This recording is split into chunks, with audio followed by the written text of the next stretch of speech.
You are Locked On Bears Postcast, part of Locked On Sports Chicago on the Locked On Podcast Network. Your team every day.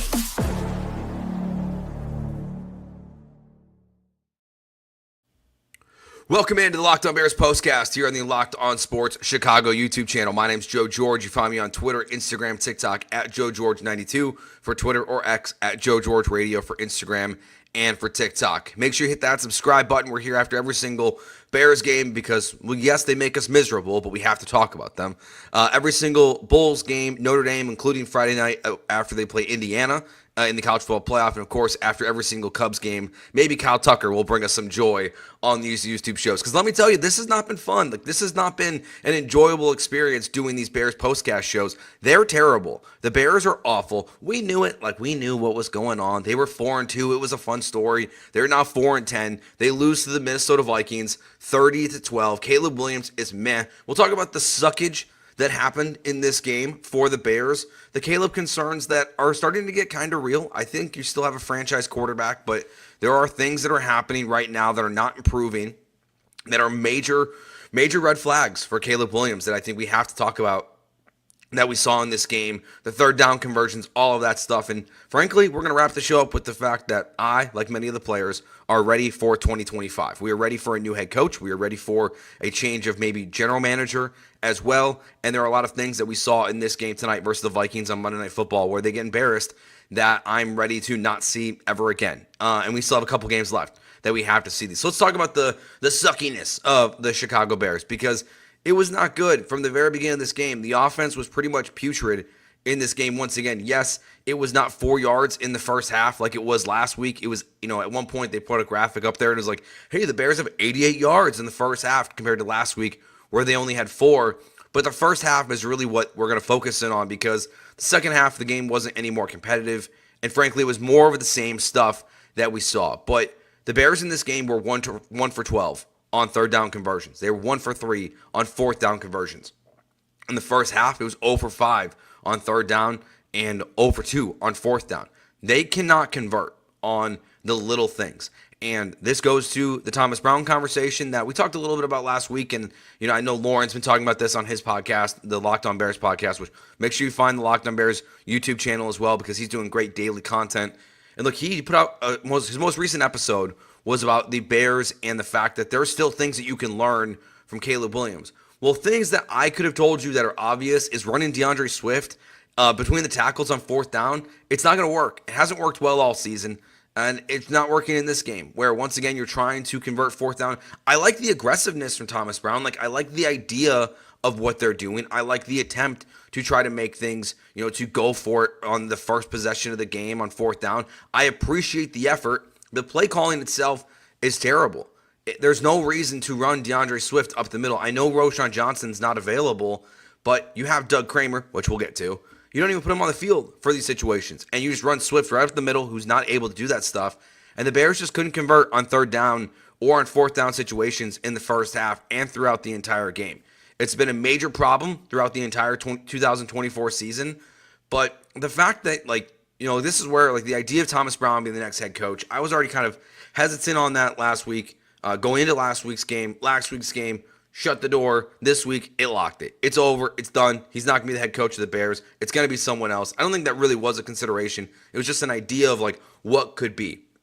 But the offense has looked worse since he moved down from the booth to the sidelines. And this is something that we see in the NFL. We see offensive coordinators, have more success on the sidelines versus in the booth, and vice versa.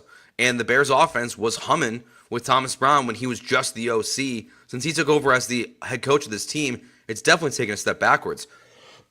Apologize for the cough, dealing with something right now, but I'm fine. But the Bears offense just wasn't good in this game. And as bad as the Bears offense was in this game, and this is where I think you go back to the Ryan Poles conversation of just him being told by, Kevin Warren telling us, which I'm still hoping he's lying to us, that Ryan Poles is going to be the general manager of this team. Look what happened on third down. This has been a problem all season long. But this is the Chicago Bears. We are, as fans, expected to understand that they're not going to have a franchise quarterback, that things are going to be underwhelming on offense, but the defense is going to be great. That's what we expect. That's what we know. And we're hoping that Caleb Williams is going to change the narrative of all of that. But in the first half, the Bears had a 3rd and 17, a 3rd and 14, and a 3rd and 11 in which the Vikings converted first downs. That's pathetic. There's no other way to put it.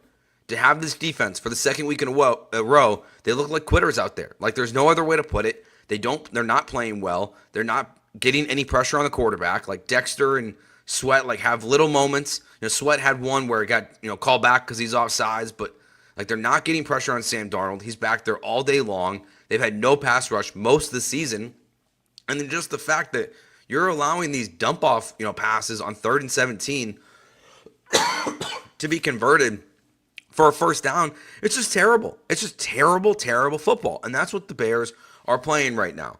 And you just would have thought at some point things couldn't get worse, but honestly, I think they have. It's not that there are these disastrous losses that they were facing with Matt Eberflus, but is anyone having fun?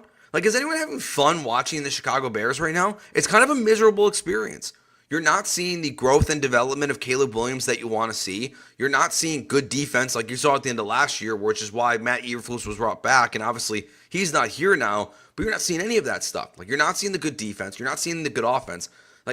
I would die to lose a game like the Buffalo Bills have been playing. I would love for the Bears to lose a game 40-42, but Caleb Williams is a stud and just going off, and the defense can't stop anyone. These games are just kind of unenjoyable right now. It's stunning, and maybe it's the expectations that were put on the Bears by people who don't know what they're talking about. I cannot believe Nick Wright still predicted the Bears to go to the Super Bowl. It was always unrealistic. At best, this was an 8-9 win football team, and really, they're a 4-win football team. But this team has just not gotten any better, and frankly, on defense, they've just gotten worse. They had no shot against the Minnesota Vikings tonight. I really didn't even think the Vikings in this game were that impressive, but frankly, they didn't need to be. This doesn't need to be the team that Sam Darnold was last week throwing 5 touchdown passes, because the Bears just aren't good enough. They could pretty much do whatever they wanted at will, whether it was Aaron Jones or Jefferson or Addison or Hawkinson. They were able to just move the chains enough and keep moving it down the field and getting touchdowns and running the score up on the Bears and converting these 3rd and longs that the Bears just, it's unbelievable. That's what's, it questions it's the coaching staff still. It's why, in the third segment, we're going to talk about being ready for 2025. I'm kind of over it at this point this season. I'm going to watch every game. I care about every game. We're going to do these shows after every game because I still want more from Caleb. That's all I care about at this point in the season. All I care about is Caleb Williams. If we can see some kind of growth and bounce back the next couple games, because it's not that he's the worst quarterback in the NFL, right? We saw on Sunday in the noon slate, there's so many bad quarterbacks. Caleb is obviously not in that conversation. It still is leaving so much to be desired about what is happening. The concerns, I think, are real. I still think he's going to be a franchise quarterback. I still think he's going to be the best quarterback in this last draft class once he has competent coaching around him. But there are things in this game that, whether it's the decision making, the style of plays that the Bears are calling, that Thomas Brown is calling, the lack of being on the same page with these guys, we're going to get all that next, because there is just a lot that's going on with Caleb that are just kind of red flags at this point in the season still, and we saw him really shine again tonight, and we're just not seeing that improvement that we want to from Caleb Williams. So we'll get into that next here on the Locked On Bears postcast here on the Locked On Sports Chicago YouTube channel. This show is brought to you by BetterHelp. How do you stay cozy during the winter months? For some, wrapping up in a blanket with a mug of hot chocolate or watching a movie with the family is the best way to spend the month of December. We've all been there, living in Chicago. It's cold, it's freezing. I'm kind of lucky to be not living in the freezing temperatures right now of the Windy City. It makes watching the Bears even a worse experience, to be honest. But if you're thinking about starting therapy, give BetterHelp a try. It's entirely online, designed to be convenient, flexible, and suited to your schedule. Just fill out a brief questionnaire to get matched with a licensed therapist and switch therapists anytime for no additional charge. You can find comfort this December with BetterHelp. Visit BetterHelp.com/lockedon today to get 10% off your first month. That's BetterHelp, HELP.com/lockedon. Big weekend coming up this weekend. It's that time of year. The college football playoff is back when with the newly expanded 12-team format, it's guaranteed to be bigger and better than ever, bringing you all the hard-hitting and high-flying excitement that you love. TNT Sports coverage of the College Football Playoff begins December 21st, starting with the College Football Playoff Kickoff Show presented by AT&T at 11 a.m. Eastern, leading to our first matchup, the Southern Methodist University Mustangs battling the Penn State Nittany Lions at noon. Then Clemson Tigers look to upset the Texas Longhorns in a showdown at 4 p.m. Eastern. Don't miss a moment of the action. Watch the College Football Playoff presented by Allstate live on TNT, True TV, TBS, and Max. Reminder, off that, we'll be live here on the Locked On Sports Chicago YouTube channel Friday night for an hour after Notre Dame plays the University of Indiana, the Hoosiers versus the Irish. We'll be here on the Locked On Sports Chicago YouTube channel, so make sure you come on, check it out. Whether you're a Notre Dame fan or not, it is the College Football Playoff. It's going to be a fun show on Friday night. So let's talk about Caleb Williams in this game and what we saw. He was fine. 18 of 31, 191 yards, got the touchdown in the fourth quarter there to Keenan Allen. But there are things that are happening in this game that are still concerning. It's not panic button. It's not bust button. Like, none of that stuff is happening in my mind. There are people who've been in the comments on these shows in the past that are begging for Tyson Bagent. I think they're out of their mind. He's not a good quarterback. Caleb Williams is still the future of this team. But there are things that are happening in these games that I do think are very concerning. Let's go back to these fourth down conversions here for a second. To start, the offense coordinator, the new head coach of the team, Thomas Brown, is making the decision to run the ball in between the tackles with DeAndre Swift. What I don't like about that is that Caleb Williams should be trusted with the football. You should give him a chance to fail, I think. I think that he's your quarterback. It is, his reaction, how does he handle these moments? I want to see that. I want to see Caleb Williams. What is he going to do on 4th and 1 on a play action pass? Is he going to use his legs? Is he going to find this guy? I hate the idea of handing the ball on 2 4th downs in the first half in between the tackles to DeAndre Swift. The sacks, definitely partially a problem. Kieran was terrible tonight. That dude was getting beat like a drum by Jonathan Grenard all night long. It was some of the worst left tackle play we've ever seen. I am not one of these people that talks about sports for a living and tries to pretend that I know what's going on with offensive line and what's not. I'm not that guy. I don't believe it. What I can tell you is my eyeballs tell me that when Jonathan Grenard is running past Kieran and Kieran doesn't get a hand on him, it's awful football. And Caleb, while he is those sacks, those plays are his problem. There are ones that they were highlighting clearly in this game, 2 plays specifically.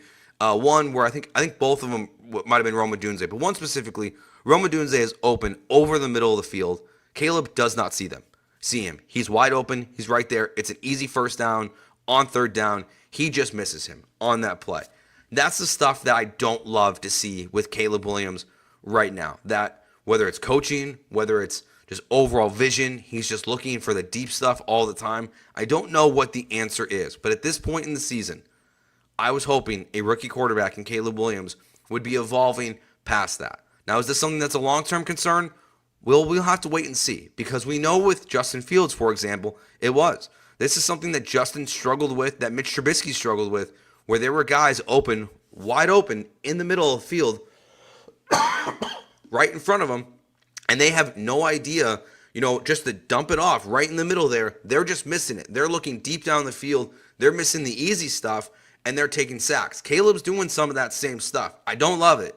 That is the number one thing for Ben Johnson, Joe Brady, whoever the offense coordinator, the head coach is. Hell, it could be Kellen Moore. Whoever is the head coach of the Bears next year, or the offense coordinator, if they go defense, has to help Caleb with the most. I think that's the number one thing that he is missing, that is the easiest to fix, is that there are guys that are open, and he's looking for the big play stuff on short yardage situations when he's got guys open, and he's just missing it. And it's the fact that you're 14 games into this season and you're still missing them all the time on the regular is definitely a concern.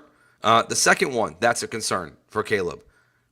We've seen with DJ Moore that they have decided to pretty much take him out of the game plan, more than 5 yards down the field. It's short stuff to DJ Moore. So I'll kind of go from DJ Moore to Keenan Allen in terms of the relationship and connection with Caleb Williams. there was the incompletion on another kind of short yardage situation where Keenan stops his route. Caleb throws it like he's not going to stop his route, and they're just not still on the same page. For a guy in Keenan Allen who was at Caleb Williams' pro day, who has been around, it is concerning that Caleb Williams and his wide receivers are still not on the same page, that they don't know where the other person is going to throw the ball, that a veteran wide receiver, whether it's DJ Moore or Keenan Allen, sees something in the defense. Caleb is seeing something totally different, and there are just incompletions that are wide open passes. It's not even the missed throws, which we'll talk about here in a second, but they're just not on the same page. To be this far into the season and still not really see that growth between these guys. I think we saw it last week with Rome, and we see it in spurts with Keenan Allen. Of course, like he gets the big catch on the right sideline that immediately drops a pass. Keenan Allen does on the next play. I think that's going to end up in the third segment. One of the things that we're just ready for in 2025 is I think I'm over the Keenan Allen experiment as a Chicago Bear. The amount of drops for a guy that doesn't drop the football, I thought. Maybe I was too much into fantasy football when thinking about Keenan Allen, but my gosh, that guy drops the ball all the time. But just not being on the same page with your wide receivers, and it was evident in this game versus the Vikings where there's just a couple throws where Caleb is just, he's thinking one thing, the wide receivers are thinking something else, and it's just not going well for you. The other one, this has been a problem since week one, and I thought this one was going to be something that would be, fixed throughout the season here for Caleb Williams, was the deep stuff. We saw Keenan Allen wide open down the field, airmails it. Rome Odunze finds the soft spot in the zone, in the end zone. Caleb Williams, he airmails it. The deeper stuff down the field is leaving still so much to be desired. Now, that's the one where I don't know if that's something that we have to be really concerned about as Bears fans for the long term. Like how much of that is fixable, how much of that is feel, how much of that is, back to the last point, being on the same page with your wide receivers. But the deep stuff, the not being on the same page, the not being aware of kind of what's around you, where the pressure is coming from, how bad it can be, all those concerns are real. And I will reiterate once again, I'm still a believer. I think you're a fool, to be honest with you, if you're not a believer. We know what the season was. We know who the head coach was. We know who the offensive coordinator was. But things are just not improving in the way that we expected to and wanted them to grow this year's. I'm over this guy. I'm putting this guy. I'm done with you, Judah. There are just time and time again where we're just not seeing the growth and development of Caleb Williams in the way that we wanted to. And it just doesn't mean that it's over, but this game is just another example where there is so much going wrong with the Bears offense, and we're not seeing that improvement. And we kind of kept getting teased where it was the games before the bye week where they're growing, and then you come back from the bye and you regress. Thomas Brown takes over as the OC. Feels like things are really moving forward in a positive direction again. And now it feels like the Bears are once again regressing on offense. And that's why Lauren Cox, if you haven't been watching his podcast, Locked On Bears on YouTube, you should go find it, hit the subscribe button. That's why, even though we're all ready for 2025, that's why these last couple games do matter. There is still something to learn about Caleb Williams and this team going forward. But a night like tonight versus the Minnesota Vikings, in which you lose and are largely non-competitive, the stats are better than last week, but they're still not enough. The concerns are there, they're real, and they're not. It's not the end-all, be-all. The book is not written, but there are things that, whoever the next head coach of the Bears is going to be can watch this tape and say it's very easy to understand what is going on and what is going wrong with the Chicago Bears and what is going wrong with Caleb and this offense and things that need to be fixed. If people like me can tell you what's wrong, what's so obviously wrong, then it's going to be obvious for them. All right, when we get back, ready for 2025, I'm there. We'll get into it next year on the Locked On Sports Chicago YouTube channel and the Locked On Bears Postcast. Locked On Bears is also brought to you by FanDuel Sportsbook, America's #1 sportsbook. And right now, new customers can bet $5 and get $150 in bonus bets if you win. It's a great way to get your betting jump started here. A $5 bet on any of those or any of your other favorite sports, And if that bet hits, not only do you get the winnings for your bet, but also a bonus $150 in bonus bets. The FanDuel Sportsbook app gives you everything you need to place live bets as well, all in one place. So if you get a hunch in the middle of a game, you can check out the latest stats, view live play-by-play, and so much more on the same page where you place those bets. Just visit FanDuel.com to join today and get your $150 in bonus bets with your first $5 bet. That's FanDuel.com. Never waste a hunch and make every moment more with FanDuel. All right, final segment of the Locked On Bears postcast. If you're listening on audio, make sure you come on over to YouTube, hit that subscribe button. Hopefully in 2025, we will be talking about much more positive things. But if you're a Cubs fan, we're going to be live after every single Cubs game throughout the entire season. For Bulls fans, hopefully that will get better eventually as well. Things are tough in Chicago sports. Like, we know it's not good.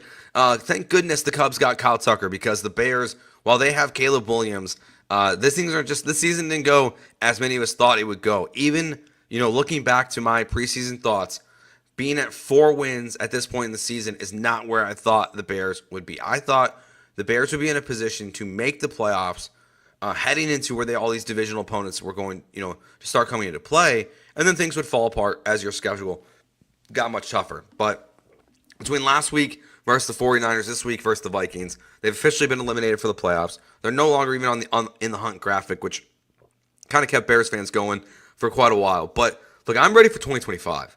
We're going to do these postcast shows, but this game is frustrating to watch tonight.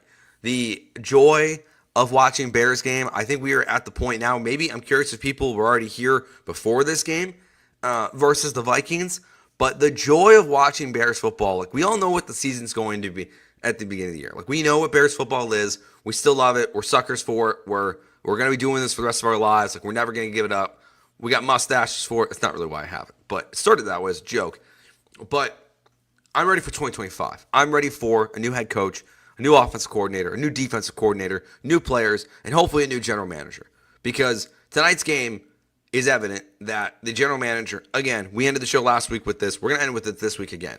That this game versus the Vikings once again shows that Ryan Poles should not be safe as the general manager of this team. I know this Kieran kid is a third-round pick, and it is a lot to put him against Jonathan Grenard, who got highly paid by the Minnesota Vikings after leaving the Houston Texans. He's a monster. To have 4 to 5 plays in a game in which Grenard is running past you and you're not even touching him, you're not getting a hand on him. The one time you do, you're holding him, basically WWE and tackling, like wrestling him to get him to the ground, and you're still not even doing that effectively. The offensive line, the depth is not good. The moves they made this offseason, DeAndre Swift early on, before the bye week, felt like he was going to get going. He hasn't been great this year, for the most part. So you can't block for him. He can't run that well. Keenan Allen's dropping the ball left and right. I still love Caleb. I still love Roma Dunze. And then the defense, Tremaine Edmonds still feels like a ghost on this team. Like, feels like he's rarely ever seen, talked about on the broadcast this season. He's nowhere to be found. Byard is a fine player, but the collective talent of this team, everything you thought the offense, the roster could be, and defense, has just not come to fruition. Specifically in the trenches, just both on the offensive line and on the defensive line. It's really been 4 to 5 times worse than I thought it was going to be. I thought there was going to be struggles. I thought there was going to be challenges that they were going to face. I did not think it was going to be perfect by any means necessary.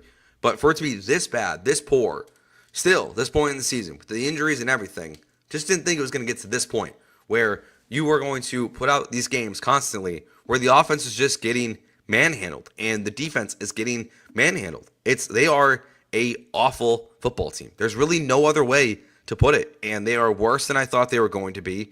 And you look at just the things that happened in this game tonight: 3rd and 11, 3rd and 14, 3rd and 17, 0 for 5 in the first half on third down, 1 for 12 overall in the game, 0 for 2 on fourth down in the first half, 1 for 3 overall in the game. Caleb Williams is missing guys. You're just not on the same page with your wide receivers. Everything that can go wrong is going wrong for the Bears. Once again, also theme of the podcast since the Washington game, done with Tyreek Stevenson. Don't care, don't want him, don't need him anymore. Don't care about the play he made today. The fact that you had the season that you've had, you were staring in the end zone, you were doing the Minnesota Vikings skull chant. Stop. please, for the love of God, stop. Like, get that guy off the Chicago Bears. I do not need to see him anymore. I do not want to see him anymore. And it just makes me so angry every single game for something that he does. And that wasn't even the pass interference. It was actually a good play by Tyreek Stevenson. But to that, in that moment where the thing that got you in trouble the most was taunting, and you've gotten fined for whatever you said to Jameson Williams, when Jameson Williams got the penalty against the Lions, but it was Tyreek Stevenson, whatever you had. So have one good play tonight on 4th down. Congratulations. To then do a chant. Just sometimes, just leave the field and just enjoy the moment without taunting the fans. That's all I'm asking. I don't need you to draw attention to yourself, but I'm over it. He is a big reason why, in terms of players, that I am done with 2024 and I'm ready for 2025.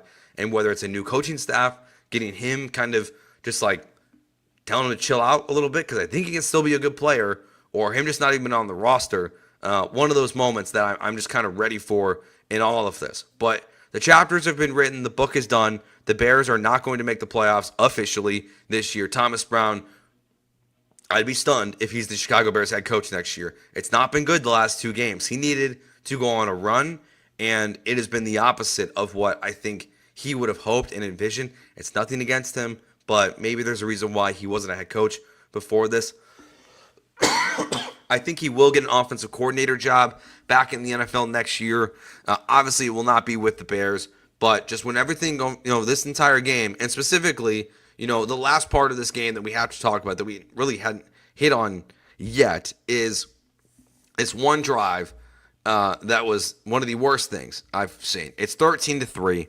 There's a free play. Caleb Williams maneuvers out of the pocket. He finds Romodunze for a long catch and run. Really good play. He overthrows Keenan Allen for a touchdown. DeAndre Swift has 2 strong runs to get a first down. They get down to the end zone. Doug Kramer comes in. Touchdown. Flag on the play. Doesn't check in. Doesn't check in with the referees. He's an ineligible player at fullback. Kind of a stupid rule. He knows what he's doing back there. But he has to check in. He doesn't do it. It's one of the most frustrating plays of the Bears season, honestly, because not that they were going to win this game, but you finally score a touchdown, and it's just like, this is why they're just still a poorly coached football team for Kramer not to check in that moment. He shouldn't be doing that anymore. They should have given up on that. But hey, when you decide not to pull a fullback, not sign a fullback, these are the moments, the things that are going to hurt you in the end. DeAndre Swift gets it back to the 1, and then Kieran gets a holding penalty. It moves the Bears back. Caleb Williams overthrows Romodunze. He's forced out of the pocket by Grenard again on that one. Another bad play from Kieran, and then another drop from Keenan Allen. The worst possession this year for the Bears in the red zone outside of the Colts game. Honestly, might have been worse. Like, we knew how terrible Shane Waldron was. It was all on Waldron. The 3 run plays that they ran, or 4 run plays that they ran, they were all terrible, including the speed option. This might have been the single worst red zone possession for the entire season by the Chicago Bears. So the Bears lose 30-12. They move to 4-10. It is on the season. Remember when they were 4-2 and times were good. So that will do it for this episode of the Locked On Bears postcast here on the Locked On Sports Chicago YouTube channel. If you're a suffering Bears fan like me, make sure you hit that subscribe button. We also do these postcast shows for every single Bulls, Cubs, including all the games for Kyle Tucker now that he's a member of our Cubbies and Notre Dame football games. So we'll be live on Friday night after Notre Dame hopefully takes down the Indiana Hoosiers. That will do it for us. Thank you for watching, and peace.